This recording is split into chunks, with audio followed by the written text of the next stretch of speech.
민동기 기자, 오늘 뉴스타이다 주제는 뭘 잡아오셨어요? 채널A 취재윤리 파문이 좀 커지고 있는데요. 네. 이 문제로 오늘 좀 얘기를 해보고자 합니다. 네.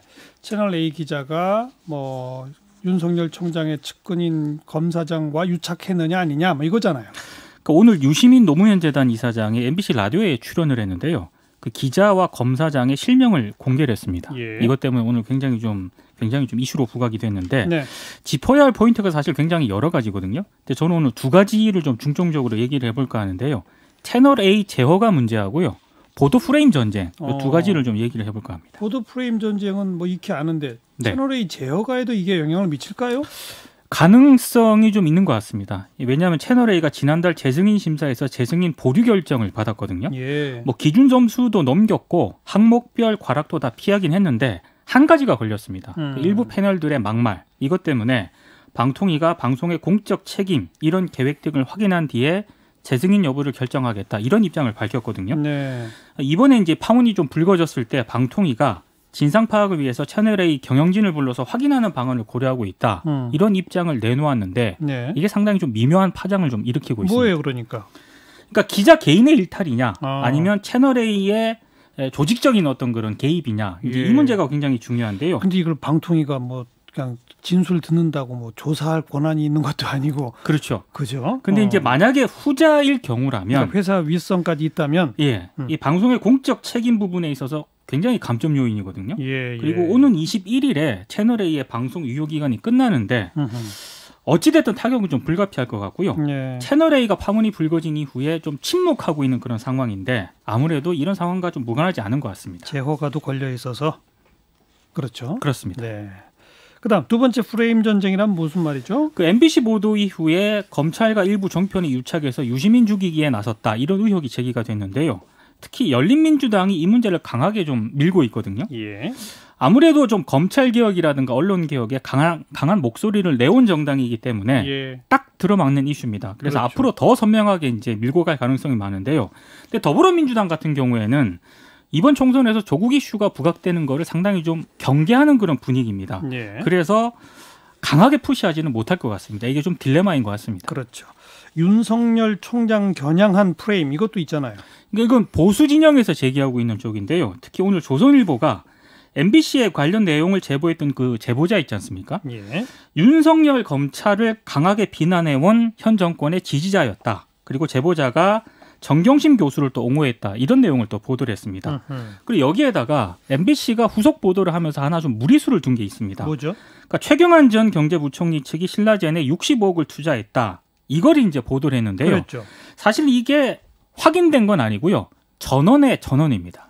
그러니까 MBC가 이 부분을 정확하게 팩트 체크를 안 한 것 같은데요. 누구한테 들은 사람의 들은 사람? 그렇습니다.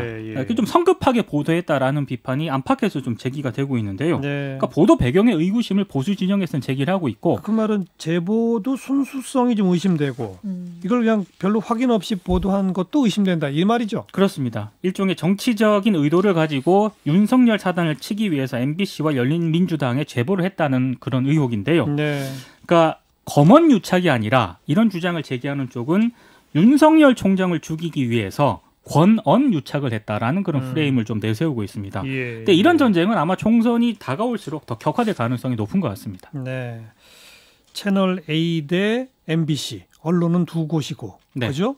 채널 A는 검찰 현 권력과 결탁됐다는 한쪽의 주장이고 반대쪽에서는 MBC가 정권 핵심과 연결됐다는 주장이고 그렇게 프레임을 짜고 있는 거죠. 앞으로 어떻게 될까요? 근데 사실은 저는 이거 해법은 되게 간단하거든요. 법무부든 대검이든 감찰을 통해서 해당 검사장하고 채널A 기자 통화 내역을 추적을 하면 해결되는 문제고요.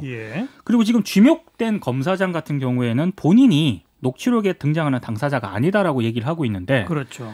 이렇게 되면 채널A 기자를 고소하는 것도 저는 한 방법이라고 봅니다. 왜냐하면 검사장이 일종의 사칭을 했다는 그런 얘기거든요. 그러네요. 근데 지금 대다수 언론들이 이 사안을 MBC와 채널A 간 공방으로 보도를 하고 있는데 가장 빠르게 문제를 해결하는 방법은 그렇게 어렵지 않다. 이 점을 좀 강조하고 싶고요. 그러니까 문제는 이제 검찰이 과연 감찰에 적극적으로 나설 것인가 저는 가능성이 낮다고 봅니다. 그리고 법무부를 비롯한 그런 여권이 총선 전에 이 문제에 적극적으로 개입을 할 것인가 저는 이것도 미지수라고 보는데요. 일단 법무부는 대검 측에 한 번 더 진상조사를 해라라고 지시를 한 상태죠. 그렇습니다. 예. 근데 지금 더불어민주당, 그러니까 법무부는 저는 좀 의지가 있다고 보는데 네. 더불어민주당 입장에서는 아까도 말씀을 드렸지만 이걸 키우기 싫어한다. 키우기 싫어하거든요. 그래서 좀 조심스럽게 접근할 가능성이 많고요. 네. 이 문제는 그래서 저는 총선 이후로 넘어갈 가능성이 굉장히 큰 것 같은데 사실 총선 결과나 상황을 좀 봐야겠지만 7월에 공수처가 출범하거든요. 그렇죠. 네, 그래서